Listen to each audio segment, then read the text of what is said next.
Hello and Happy New Year. Thanks so much for joining us as we take you around San Diego. I'm CBS 8's Jenny Day. I'll get you caught up on a week's worth of news and look ahead in just 30 minutes. We begin with crime.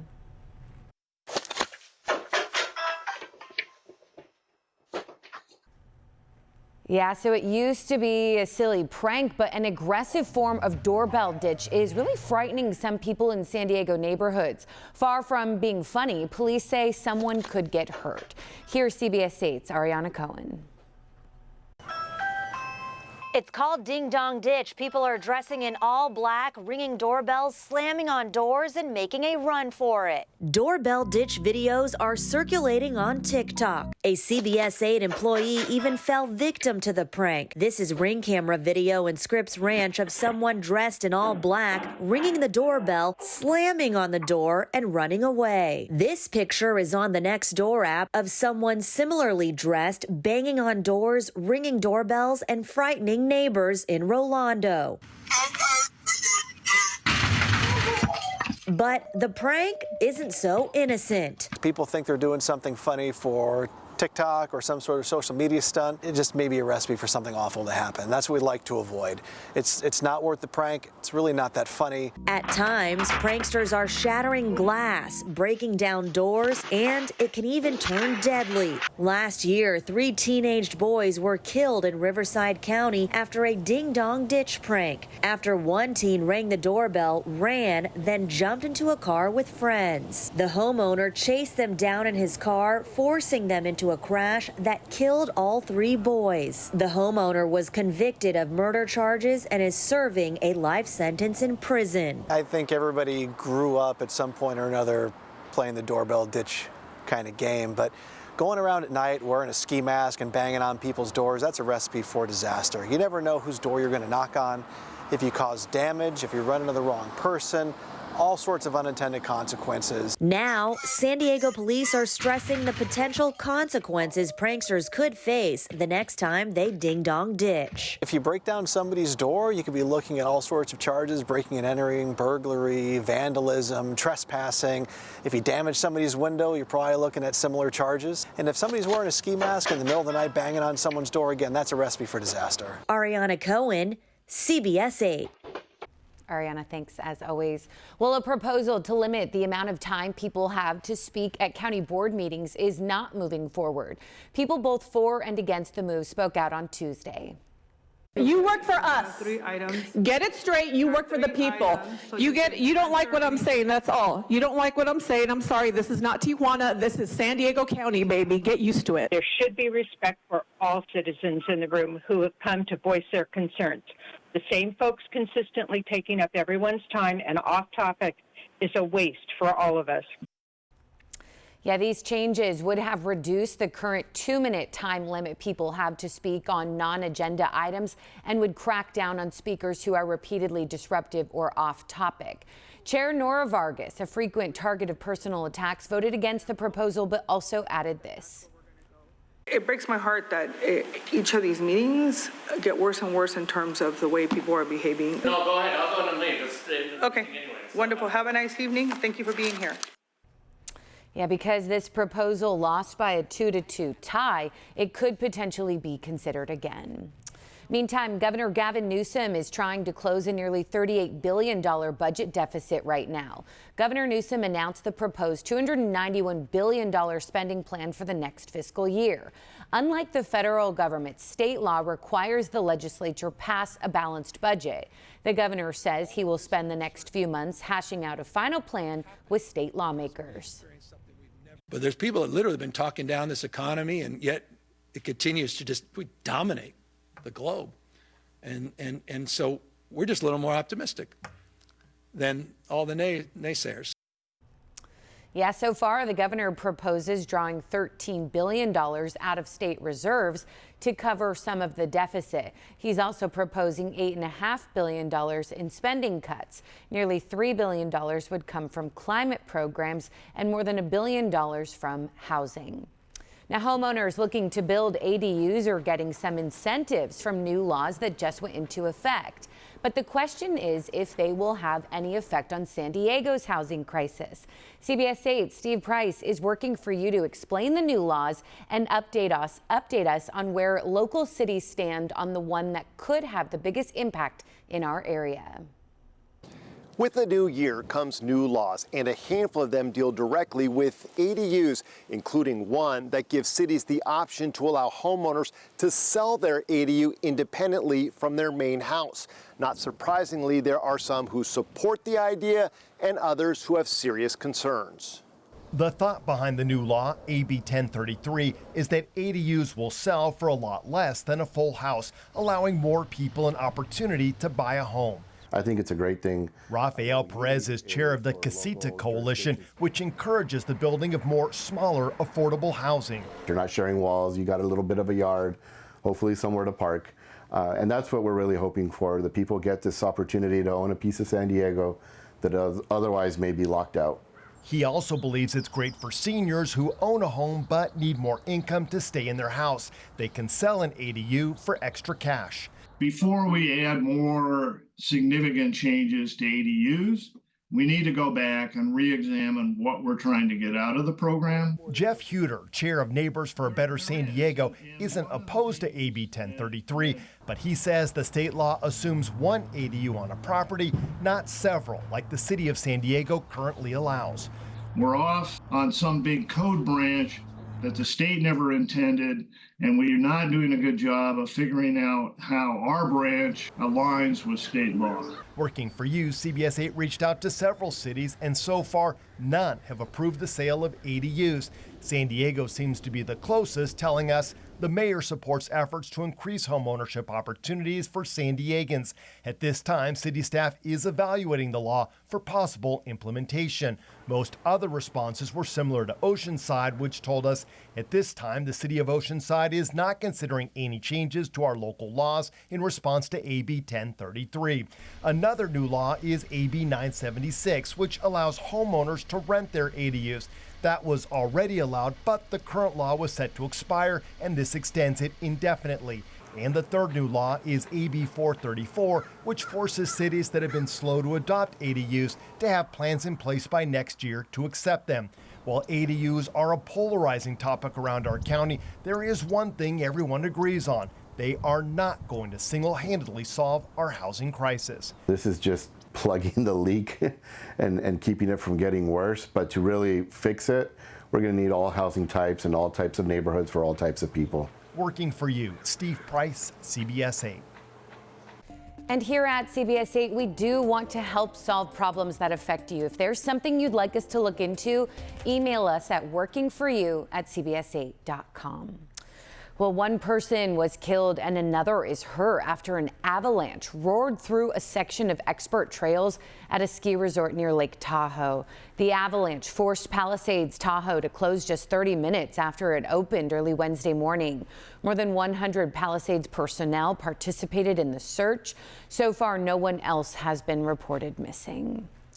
And the Chula Vista Council has voted to spend more than $1 million to reopen Harborside Park. The money will go toward renovations such as added security measures, fencing, light, and a park ranger station. Homeless encampments, crime, and drug use forced Harborside Park to close in August of 2022. Residents rallied and fought to have it reopened.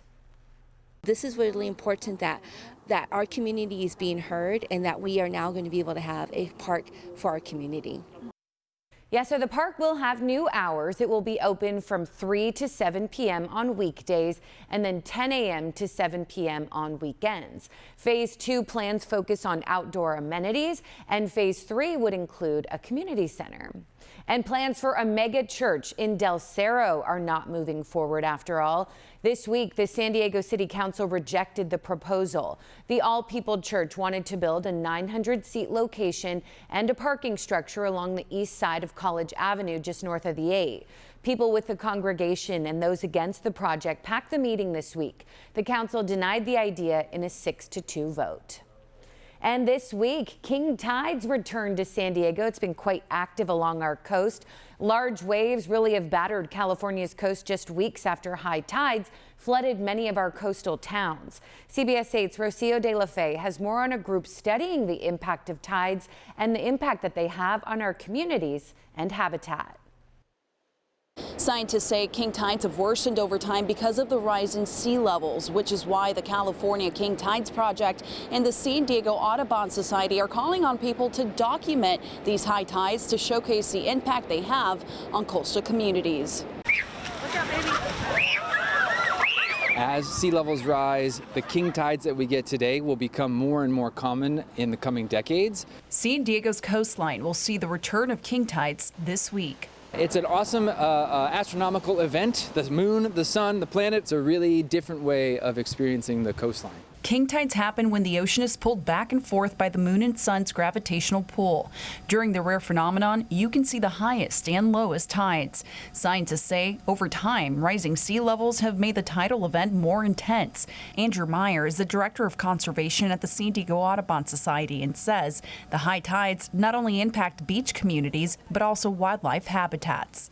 The tidal wetland habitat that we have here is a small remnant of what a lot of the bay used to look like. As the decades progress, unless we invest in restoring and protecting a lot of this kind of habitat, it will disappear forever. The San Diego Audubon Society will be documenting and reporting king tides and how they affect the coast, including the Kendall Frost Marsh and Mission Bay. We will be out here surveying for endangered species. So this particular location has several different endangered species. People are encouraged to take pictures and videos and submit them online. The data collected during king tides will go into a statewide database. So the king tide events are a really great eye-opening event to make it clear what it is that we will be dealing with unless we tackle sea level rise and tackle climate change. To learn more about the king tides and how you can document the tidal event, the San Diego Audubon Society will be hosting an event at the Kendall Frost Marsh this Friday from 8 to 10 a.m. For more information, visit cbs8.com and click on this story. Rocio De La Fe, CBS 8. Yeah, it can be dangerous, but so beautiful too, Rocio. Thank you. Well, a former San Diego deputy was sentenced to 2 years of probation. 56-year-old Luis Rios served 21 days in jail after he was arrested in May last year for attempting to have sex with a person he believed was a 15-year-old boy. He pleaded guilty to a felony count of contacting a minor with the intent to commit a sexual offense. The encounter was part of a sting operation that was set up by an online vigilante group back in March of 2022. Rios now lives in Nevada. He will have to wear a GPS tracking device for the next year. Well, soon you'll be able to get a drink testing kit at California bars. A new California law requires bars and nightclubs that don't serve food to have kits available to people who think a drug may have been put in their drink. In addition, officials hope it discourages people from drugging drinks if they see those test kits out. But experts say alcohol on its own can be dangerous too.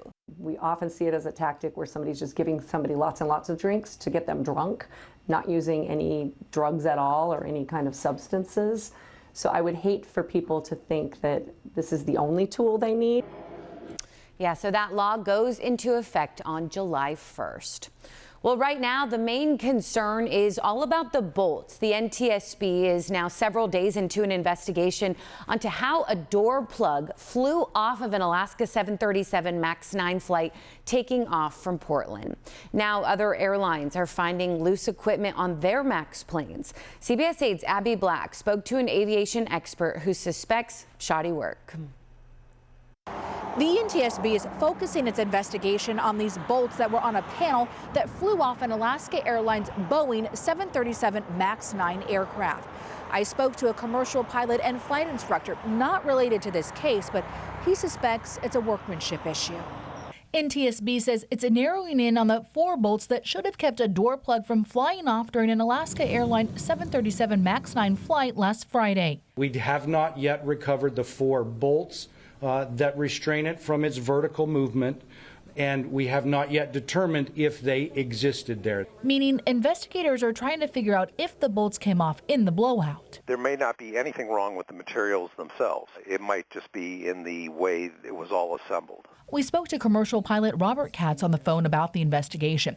He suspects the bolts will probably never be found, but the door plug on the other side of the plane can give NTSB a better idea of what happened. To determine if those bolts are of the proper quality and workmanship, and their installation was done correctly and they were torqued properly. Since the FAA temporarily grounded all 737 MAX 9 planes, United Airlines is reporting during their inspection they found loose bolts in their door panel on their 737 MAX 9.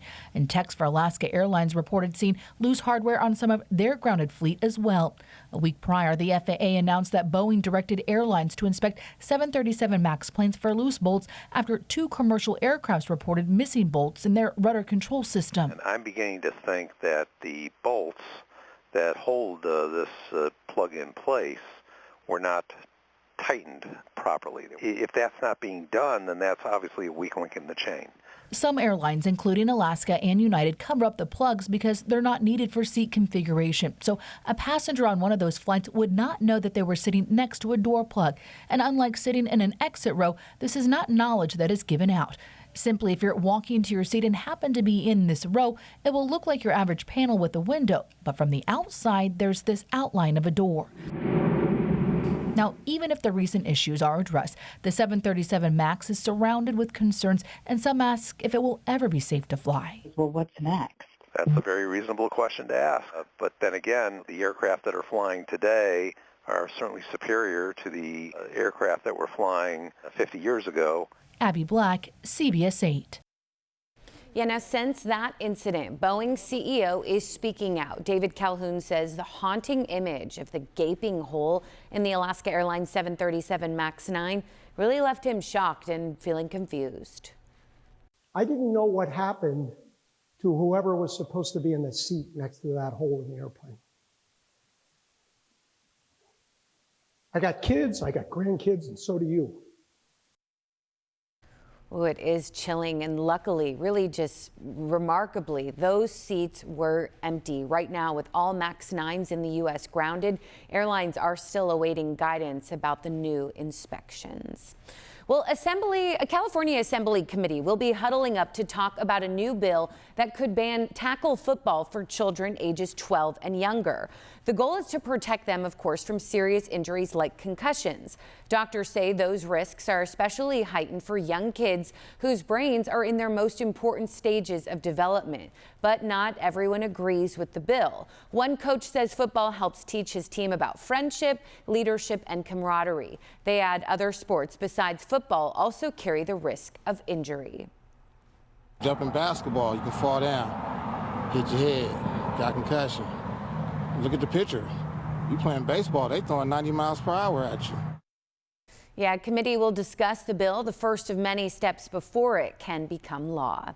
And high school basketball players from El Cajon are taking to the court hoping to score some pointers with members of the All-Marine basketball team. CBS 8's Brian White is there at Camp Pendleton with the action on the court.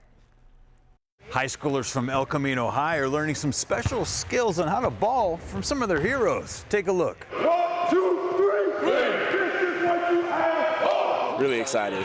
You know, just love the game, and to be here is pretty cool. These lucky high schoolers are putting their shooting and ball handling skills to the test, as these Marines put them through some rigorous training, hoping to elevate their game. Different drills that we worked on in the All-Marine camp and prep for the tournament. Let them know about the different types of adversity they're going to face leading up to big games and big tournaments. These players are actually some of the best in the armed forces. I would pride myself as a shooter first, but I like to think of myself as just overall good player. Second Lieutenant John Carter is a shooting guard on the All-Marine basketball team. They just won a gold medal at the Armed Forces tournament. John was one of the MVPs. He remembers when he was a high school player. Anytime older guys who've been there and done that before come and talk to you or just work out with you or even just be there, it's really cool and it gets you excited. It's not hard to see why these youngsters are looking up to these Marines for their performance both on and off the court. The risks that they make, sacrifices they make daily, means a lot to be able to I guess in a way, give back to them and hang out with them for a few hours means a lot. At the end of the day, these Marines are stressing a couple things: camaraderie and teamwork. Working as a team, working together is ultimately what will lead to winning games. So if they really hone in on that, learn those intangibles, I think they'll do just well. Team on 3, family on 6. 1, 2, 3. Team 4, 5, 6. At Camp Pendleton, Brian White, CBS 8. Yes, so nice to share positive news with you, Brian. Thanks. Well, right now, blood donations are low at the San Diego Blood Bank, and they really need our help. The blood bank is at a 3-day supply, and they typically keep a 7-day supply. At the same time, the Red Cross has now declared a nationwide emergency over shortages, and it fears things could get worse because of an outbreak of respiratory viruses. In the past year, more than 50,000 people made donations to the San Diego Blood Bank. That includes platelets, red blood cells, and plasma, really making a difference for so many. Sometimes, you know, they're going to pass, but if they get a blood transfusion and they can last that much longer, that gives their loved ones so much, and it gives that person so much. Yeah, just last year, about 200,000 people benefited from blood donations. I truly donate as often as I can. Well, we have all heard the saying, what's old is new again. So if you happen to have held on to your calendar from 1996, you won't have to go out and buy a new one for 2024. Our Sean Stiles tells us why.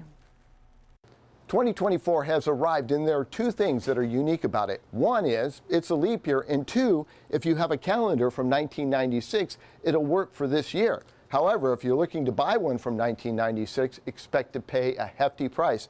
Or you could go with my Glamour Chick calendar, which is a lot more politically correct. In her day, Kathy Ireland was one of the it girls, and her 1996 calendar, well, it'll cost you $200.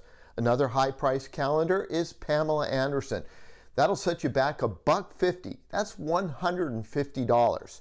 In 1996, just like today, Star Wars was a big hit. Shadow of the Empire was what was packing theaters. That'll run you $150. Other 1996 calendars pulling big money, Spider-Man and a cult favorite, Star Trek, both asking $150 on eBay. So how rare is this calendar thing? Well, the repeating of a calendar can happen every 6 to 11 years, depending on how leap years make the day be skipped. Leap years have 366 days, so they repeat every 28 years. Here's something that's costing a lot more than in 1996, gas. Looking back through the CBS 8 archives, could what happened then predict the future? A hailstorm rolled through on Memorial Day weekend. Could our current El Nino delay our winter? What's old is new again. Jumping off the clam in La Jolla. And of course, hope springs eternal for the Padres. Our Larry Himmel tells the story of them making the playoffs in 1996. And if you're wondering when the 2024 calendar will repeat, 2052. Sean Stiles, CBS 8. Yeah, how interesting, and really it's so fun to look back. Our archives are just incredible. Sean, thanks. Well, a highly anticipated musical is making a stop in San Diego before its next stop on Broadway. It's The Wiz, and a local soul food haven is finding a unique way to join forces to kick off really an inspiring collaboration. CBS 8's Ariana Cohen is at the Louisiana Purchase restaurant in North Park with more. Come with me as I get a behind-the-scenes look at the soulful dishes and specialty cocktails at Louisiana Purchase as they celebrate The Wiz coming to San Diego. The Wiz is back for its first tour in 40 years, and its revival is right here in San Diego before their debut on Broadway. It reimagines the story of Dorothy with an entirely African-American cast infused with gospel and soul. Because The Wiz is iconic, you know, like everybody, the Michael Jackson's, Quincy Jones production, all that stuff like that. But, I mean, it's just iconic. So, you know, everybody want to be down with The Wiz. So when they came into town, I was like, oh man, like that's a great opportunity. Louisiana Purchase, a New Orleans-inspired restaurant in North Park, is joining forces with the Broadway show by creating special dishes and cocktails. The master mixologist and beverage director, Rob McShay, made a unique cocktail called the Wicked Witch of the West. It was inspired when I saw the Wiz, the original, and Mary J. Blige's ball gown was just so beautiful. I wanted to kind of use that as inspiration, as my muse, right? So what I did is I took some tequila and added some butterfly pea flowers to it. The Wicked Witch of the West. Culinary director Chef Q flexed his Creole culinary finesse as he presents the Cowardly Lion. Cowardly Lion, which is a spicy chicken with a little ghost pepper, and our mac and cheese with our cornbread, but we kicked it up a notch. Both Wiz-inspired items will be available for a limited time until Sunday. You know, you come to Louisiana Purchase, get your food, get the Cowardly Lion, get the Wicked Witch, and you go to the show, and there's, you know, try not to fall asleep because you're going to be really full, but at the same time, you could enjoy yourself. You can make it a whole night.